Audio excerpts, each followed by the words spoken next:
Welcome back to the Gentleman's Gazette. In today's video, I'll show you what a $1,000+ ready-to-wear shoe from John Lobb Paris looks like, and we're also cutting apart a $10,000 shoe from John Lobb London, which is a bespoke shoe.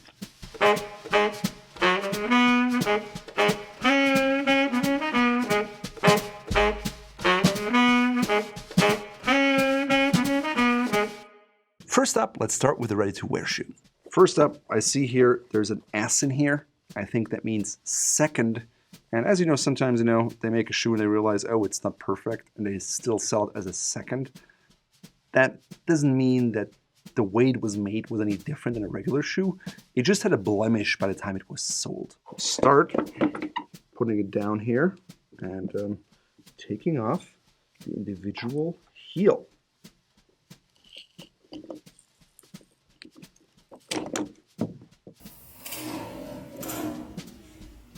So interesting. First of all, here you see it was nailed together.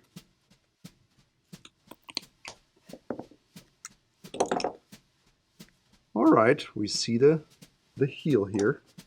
We can cut into it slightly. Looks like a leather.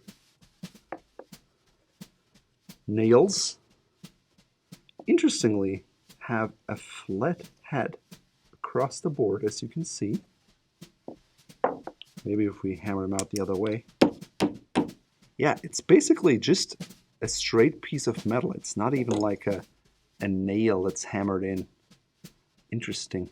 You can see there is a brown rubber heel cap. I like that they used a brown color. Most companies use something that is black, but this is a brown shoe with kind of a brown sole edge dressing. So actually trying to make this a brown is, I think, quite cool. Ah, crap.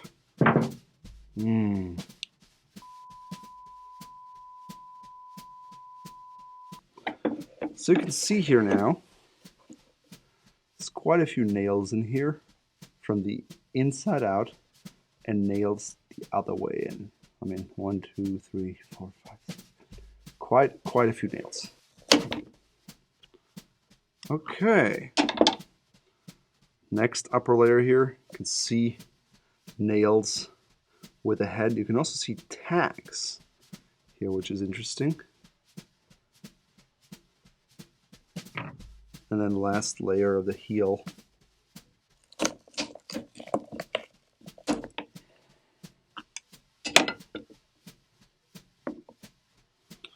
Okay, so there's like 25 or 23 OSP.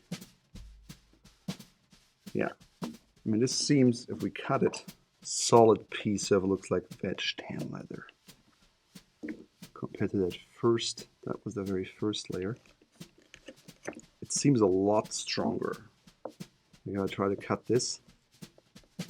This is much more condensed. Seems like real hard leather.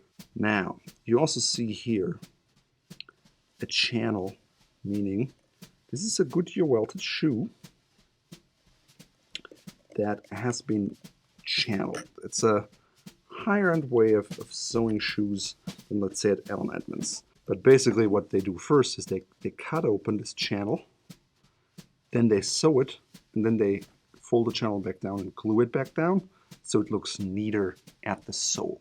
I'm going to start actually by cutting in between here, leaving this intact. Well, I could try to actually open it up a little bit. So this is obviously a 207-degree welt. 270-degree welt from here to here. Nothing in the heel, and it's not necessary at all. Here you can see the thread. I could try to cut the thread here a little bit.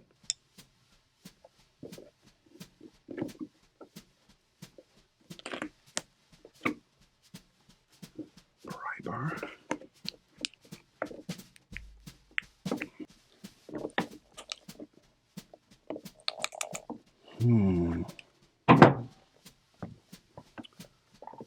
Seems like the nails really attach this sole, this outsole, onto the welt and the heel. In the middle here, you can see a massive shank that is metal supported.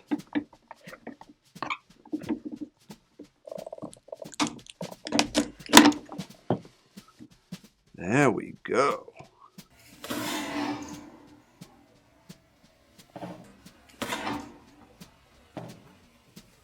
Okay, so here we see a shank, metal enforced. Interestingly, this material here, I don't know what it is.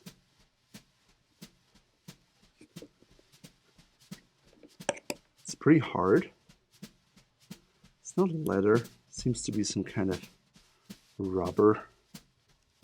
Yeah. And then this is the outsole. See here? John Lobb, Paris, made in England. These are all made in Northampton, England. And then here on the inside, you can see a bit of the cork residue here. This was the cut welt. And then here, this seems like a rubber insert, maybe to prevent any kind of wetness from seeping in right underneath of where you stand. I mean, here is kind of a number, 315052 maybe. I'm not sure what that is. The welt a little bit, the stitch. Nice stitch density. Looks like machine stitched. It's not like hand welted or anything. And inside here you can already see the gemband. Here you can see a loose kind of old school nail. Okay, rest of the welt here. You can again see the plastic. It's a leather welt. Thread is knotted here, seems all of good quality. Otherwise, we'll see the gemband here. Interestingly, back here in the heel, seems to be some, almost like a, looks like a cardboard product, really. Let's see how it shreds. So at this point, I think we're going to switch to the table, take apart the uppers, taking it all apart from the inside.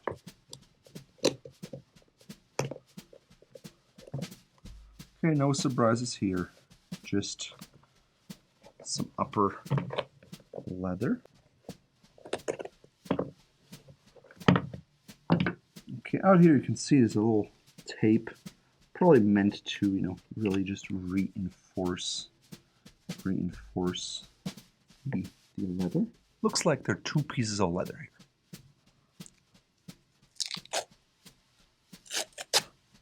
Yep, two pieces of leather. That's it here. Now, started here. You can see the top here was sewn together. Trying to cut that. Trying to cut open the tongue here. Taking it apart. All right, this is the upper leather here. See a little bit of fabric. It's supposed to probably make it all feel softer. You squish on the leather. And here you see this a slightly different material. Looks more like a canvas, really. Now I see the lining stitching here. So on the inside, it all feels like a leather lining.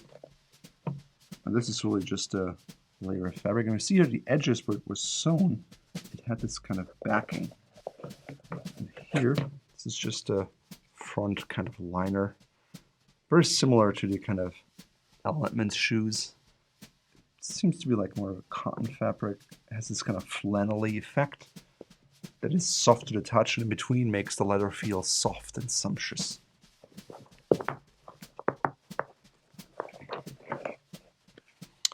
Okay, John Lobb sock liner. Has this like little piece of foam placed in the heel area, just so when you step on it, it's a little bit cushioned. Now here on the insole, you can see the nails through the insole into the heel. They're marked with 12. This was a shoe size 12. So that's exactly what's happening here. They're probably pre-cut pieces that they use, unlike a shoemaker for bespoke shoe who would cut this piece because everything is unique. I cut apart this top piece that was folded over. We basically have outer layer, then a piece of, I don't know, fabric or muslin, and the lining leather, then this put over and sewn all together so it looks neat on top, and you have this kind of folded edge. I'm just cutting it all apart here. Let's see what else we find. You can see up here they had this strip that was sewn in here, probably to keep it nice and filled out so it doesn't crease and it feels full and lush. You can see lining leather, fabric, outer leather.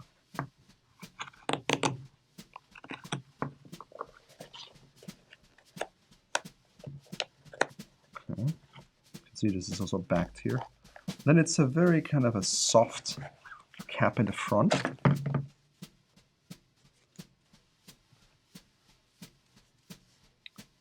Which for a loafer is normal for an Oxforder, so you'd have a stiffer cap.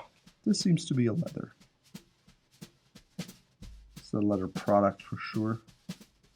Seems to be leather, not very stiff. Here I'm just ripping the outer layer off, basically. Seems to be a nice, quality calf leather. Not dyed in the same color all the way through, but that's okay. That's not necessary. Here now, you can see this thermoplastic heel cap. That's a lot stiffer. On a higher-end bespoke shoe, I would expect a full leather heel cap. They definitely made it with all those nails, though. It's a lot of work.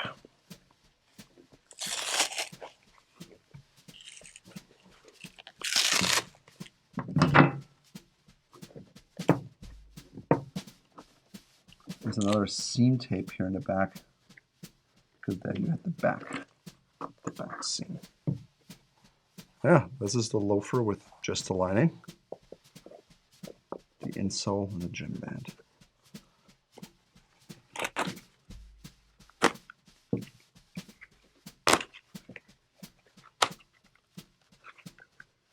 Okay, so you can see the gemband here with the tacks inside out. They're rusty, then everything here in the back.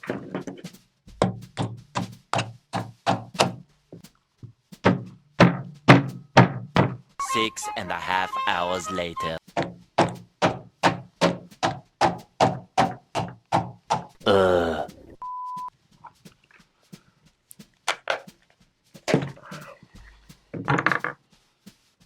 Okay, look at this here. All these nails here in the heel. Quite a bit of stuff. And here's the heel cap. Just be careful so they don't get the nails in there. But you can see here, thermal, kind of starched, whatever cap, lining, nails. Now this is the insole here now. Nails still in there. And here we have another interesting, looks like a cardboard product. Maybe it's like leather fiber pressed. Has the feel of cardboard underneath the insole. Insole seems to be nice. Nice leather. Sock liner on top is perfectly normal. I like sock liners. Some people don't.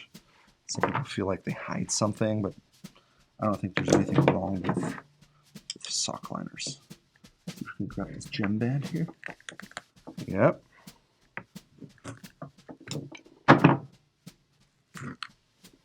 See, it's coming off here.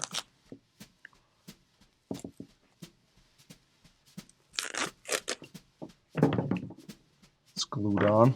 Here's the glue mix of cork and glue. This part is the glue element. Seems like a little foam part that was underneath the shank. And this is that final kind of pressed material leather underneath the sole. So that's it. That's inside a John Lobb Paris ready-to-wear campus loafer. If you think about it, what's different maybe to others is we have this kind of rubber layer in here that I really don't know if it's for waterproofness or that's interesting. Then lots of nails in the heel, thermal cap in the back, this like really thin one in the front. This piece here. Outer layers seems to be a quality, you know, calf leather. Nice, not sanded, nicely tanned. Interiors, surprisingly, we had the shank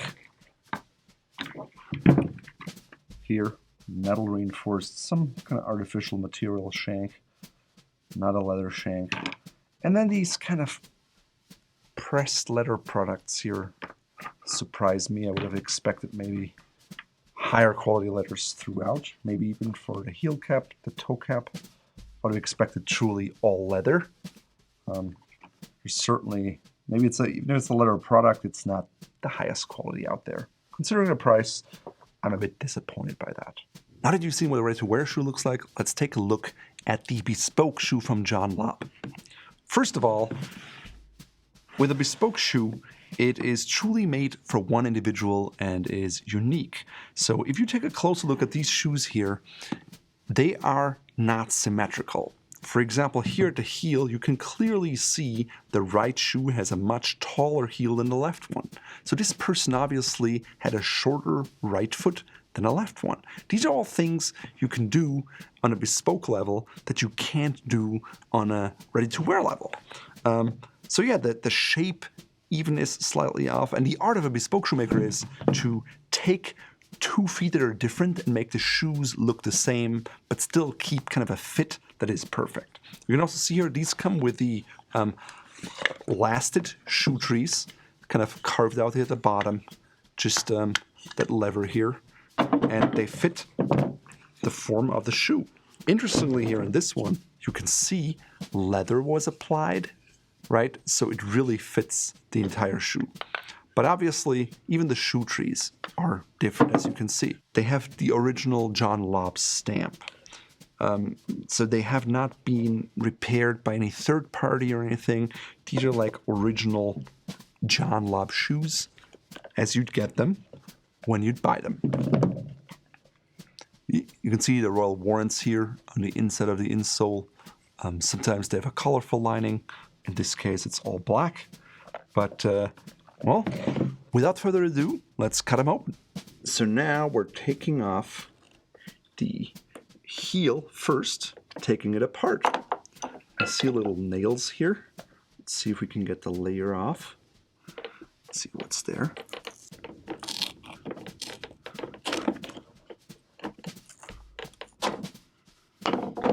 Okay, first layer, all leather, high quality leather. Thin little nails of different length, as you can see. This one is much deeper. You can see they don't have very big heads. They're basically just flat. All right, next up, let's cut into the next layer here. Here you can see there's a rubber heel block. Some good leather here.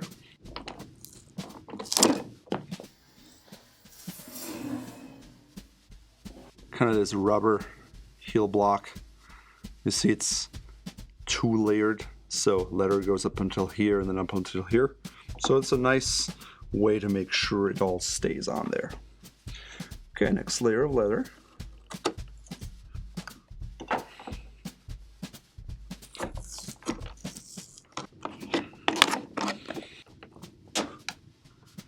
Now look at that. You can see lots of nails in here. All the way around. Little ones. Now here, you can see on the shoe, this is the outsole. And here, they definitely build up the heel around it up until here in these smaller layers. All by hand, so you get that really tight fit up here, but then the straight level heel. Something you see on bespoke shoes or custom shoes that are handmade, not so much on factory shoes. It would just take too much time. You can see I'm having some like black hands here. It all comes from the shoe being polished and the layers never being taken off. They just stayed on there forever and ever.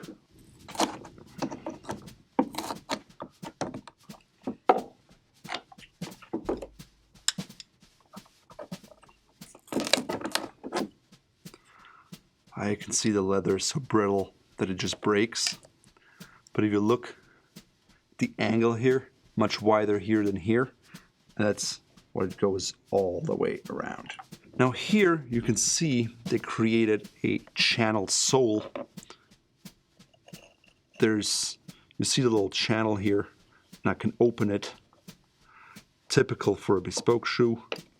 We saw the same on the ready-to-wear shoe channeled sole. I'm just gonna cut this open here now.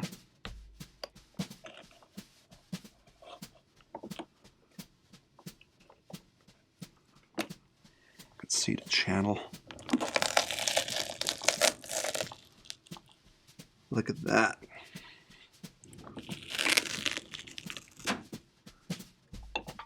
This is interesting. You see kind of a hairy material in here. I can't quite tell you what it is, but it's black and it definitely looks like hair of some kind. You can see here it's broke off. Interesting material here. I wonder, in suits you use horsehair. This is all glued together heavily, but it's supposedly a material similar to cork probably that helps you cushion and stand on it.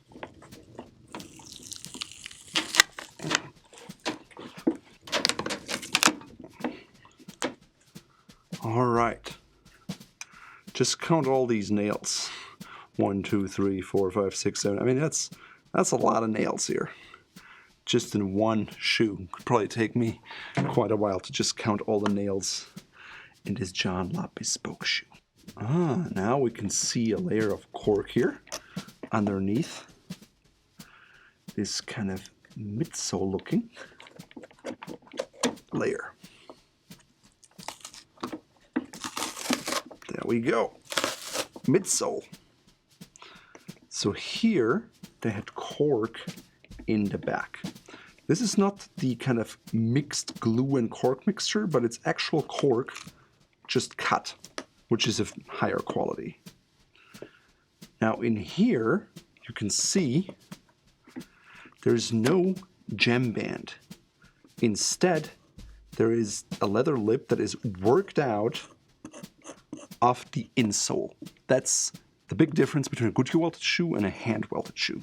So the insole, they worked out an area to fill this all in with this interesting glued material. Take some of that off.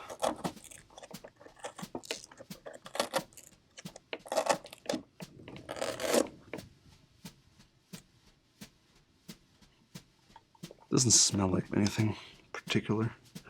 Now obviously we have the welt here. So I can around and try to cut that off.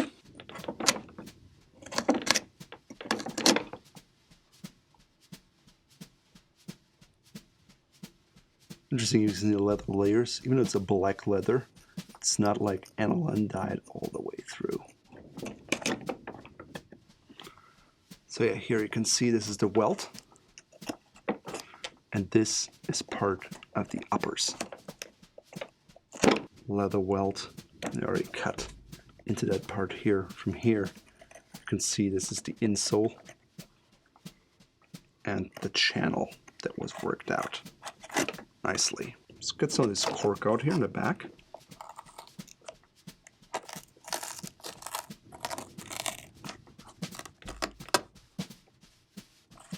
Interesting, you can see here, there's no particular shank built in. This is all leather. This is what's underneath. That's part of the insole. And then here, there's no extra layer of leather. It's just that cork that's put in here. And that's about it. First up, I'm gonna take the tassels off.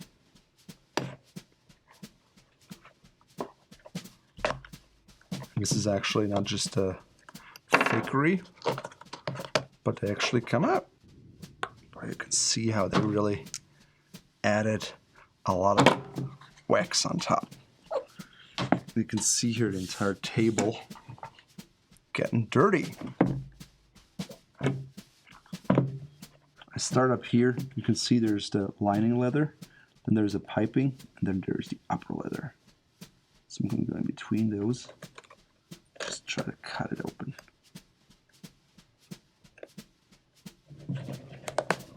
You can see in terms of construction, it's quite nice. It's just another layer in between here. Not just the two layers, just so it looks better on top. I'll do the same here on the side.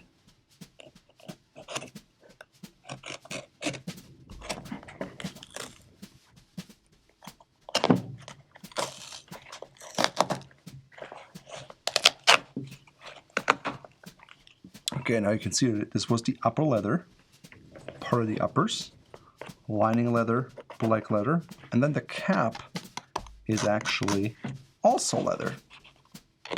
Now we're taking apart the heel.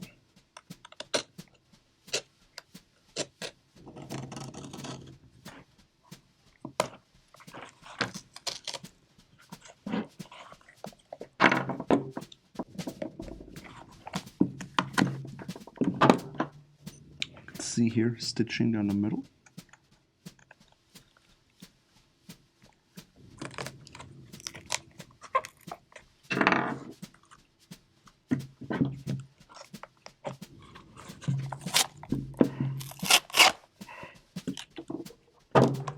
The back cap is a piece of leather.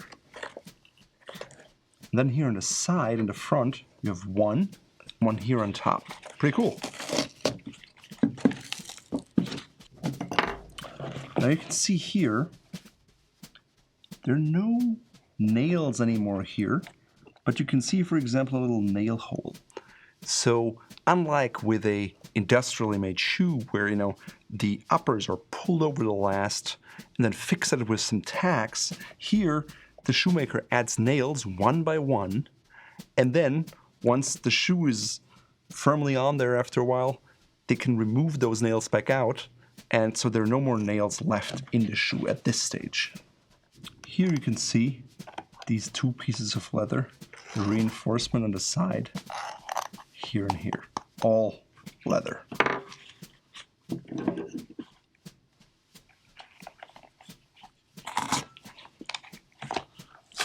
I can see here the leather is weaker than the seam.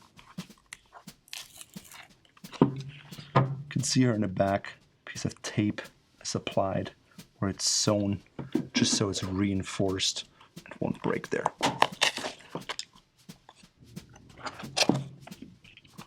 Okay, got that taken care of.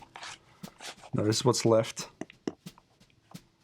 Lining, reinforcements, back, insole.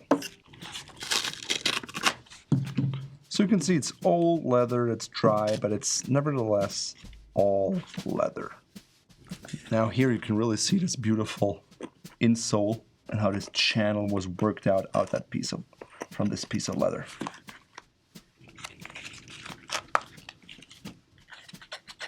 Nothing in between leather, lining, just the reinforcement. And here you can feel it's quite thick. So this leather is wetted and then put on, so it really can keep that shape of the last. Pretty cool.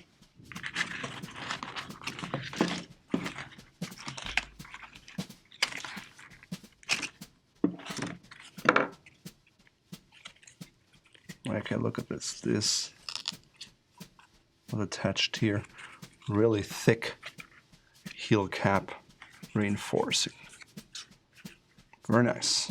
So now here, what we've left is the insole and the sock liner. Let's take that off.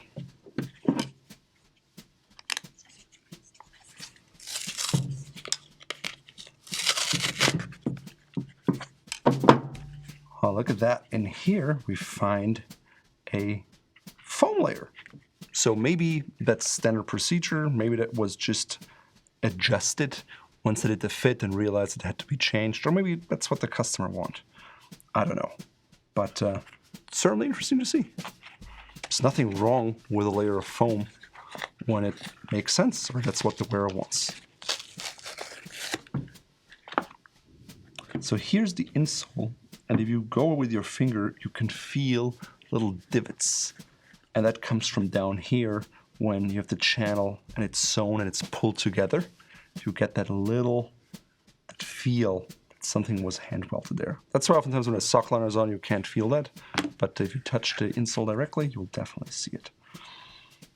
Otherwise here on the insole, there's really nothing in here anymore. You can just see the nice channels and how that stuff is really in there.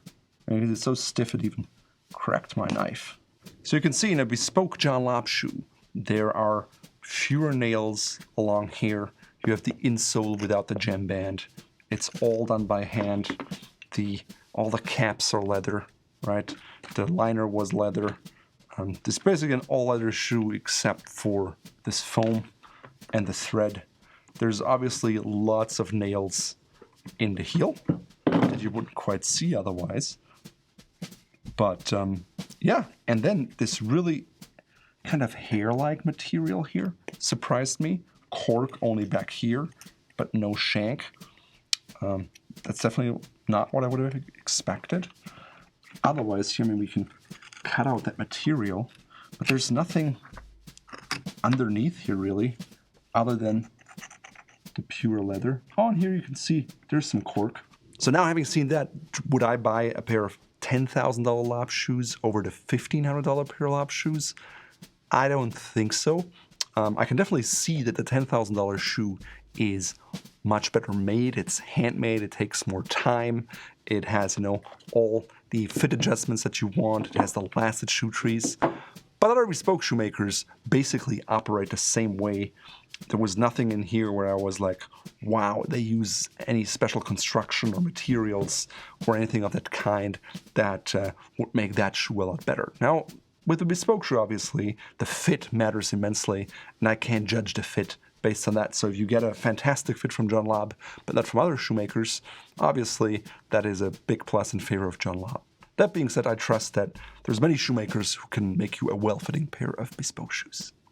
In fact, in places like Italy or in Austria, you may find a pair of bespoke shoes from a not so well-known shoemaker that is just about the price of a John Lobb ready-to-wear shoe.